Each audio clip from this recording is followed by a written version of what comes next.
Hi, this is Lady Lex UK and this is a Dreams Tools tutorial. Today we're looking at the clone option. There are two clone buttons. There's this one in the green in the normal tool section, and there is one in the sculpting tool section as well. Sheep. It's a sheep because of Dolly the sheep. It was the first animal to be cloned. So they've put a couple of sheep in there for the clone option. Right, let's make ourselves an object to clone. So I'm just going to make a very simple sort of arrow shaped thing. There we go. So there is our shape. And if I'm in assembly mode, I can move that shape around with the R2 button. But there's also a way of copying that shape by pressing L1 and then the R2 button. So hold both of them down and you can make copies. These are clones of my original object. That's the shortcut. This is the long way round. You press clone, and instead of holding down the L1 button and the R2, you just press R2. So that you have overwritten move. So don't forget, R2 is normally move unless you've got these little sheep on your imp, and then it's a copy instead. R2 will just copy it. So this is the same as the shortcut of L1 and R2, exactly the same. So if we make a copy like that, and we wanted to change, or before I do that, let's have a look at the differences between that and the clone tool in Sculpt Mode. In Sculpt Mode, the clone tool, you'll notice it's not cloning our sculpt, so nothing happens if you press R2. You've got that little sheep in there. You have to scope into your sculpt, and then you can only select the individual parts of your sculpt, so your cubes, your spheres, your pyramids, whatever, and then it's R2, and that will clone the individual parts of your sculpt, not the entire sculpt. The only way to clone an entire sculpt is to be in assembly mode and use the green version of the clone tool or the shortcut on the DS4. So that's the difference between the two clone tools. So don't get confused. You can't copy a whole sculpt in sculpt mode. It will always divide it up into its individual parts. Right, so let's come back out to assembly mode. Put on clone, and let's clone our object. Now we're going to go into sculpt, and I'm just going to add a little chimney to our original sculpt. There we go. So it's now a house. Now you can see that this is our clone, but it hasn't changed. This is our original, this is our clone, and the original has changed and the clone hasn't, because this is a copy at the time you made the copy. As soon as you pressed R2 and made that copy, that's it. That's the state that it's kept. But what if you didn't want that? What if you wanted it so that if you made changes to your original, that it's going to make changes to your clone as well? So let's delete that one. So here's our little house.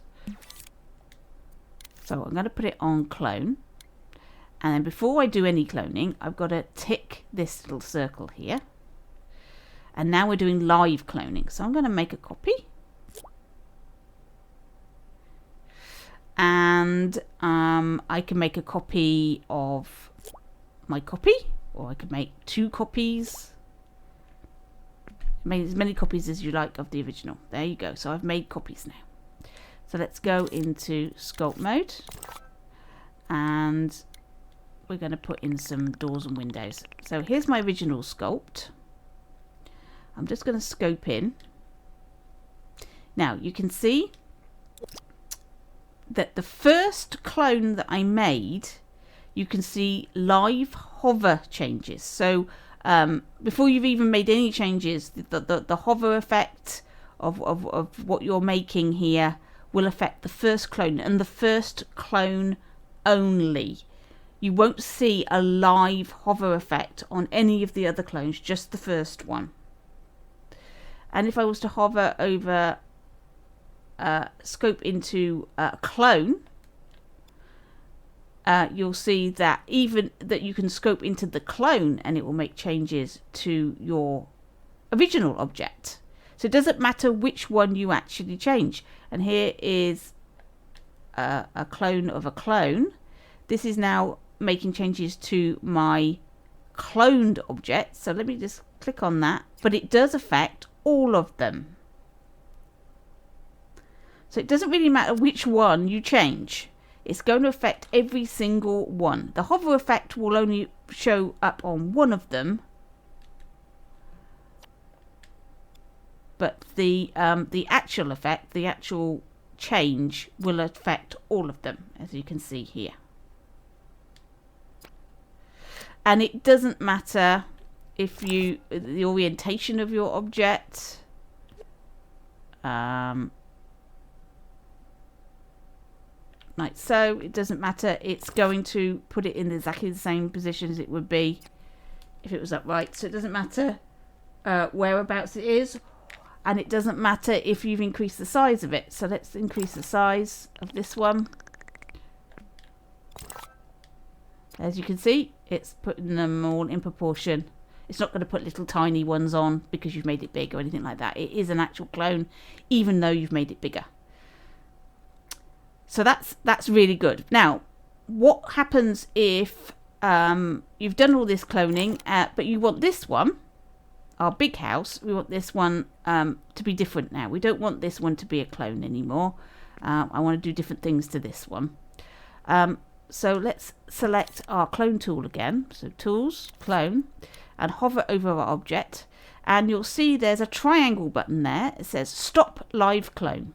Now this is a one-off option. So as soon as you've done this, you cannot clone it back again. So if I was to press triangle on this, this is now unlinked it from all the changes on our clones. And you can't undo that unless you press the undo button. Okay, so let's just do that. Stop live clone. So that's now not going to change. So I can do this and all of these will change. So this one won't. And I can do changes to this one as I like. There we go. I can make a really big hole in it. There we go. So that one's now different. There's no way to then link this back to the original at all. It's done unless you go backwards.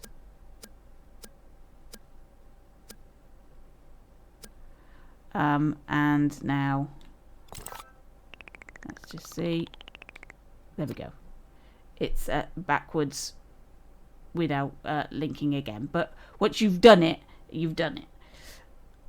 Right, so there you go. That's the live clone tool. That's how you use it. It can be very useful for building up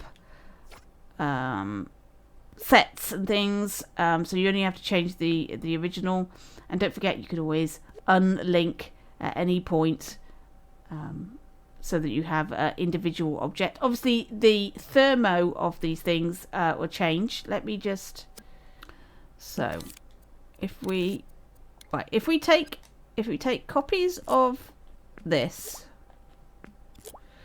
scope in, go cube, scope in, cube, scope in, cube, scope in, cube.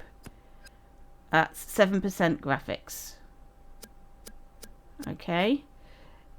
If we were to live clone.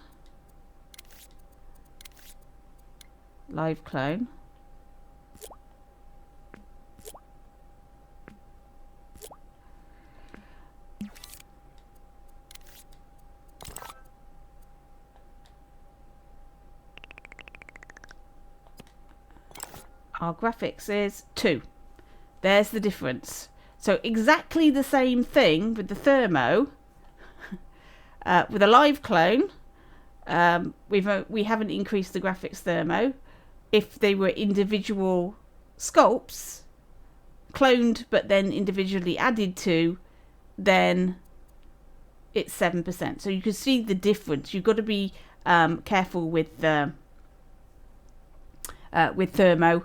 And this is one of the ways, if you've got an object that you're just doing the same thing over and over again, don't make them individual clones, make them live clones. It will cut down on your Thermo. So think ahead, plan ahead when you're making these things, because it does make a big difference.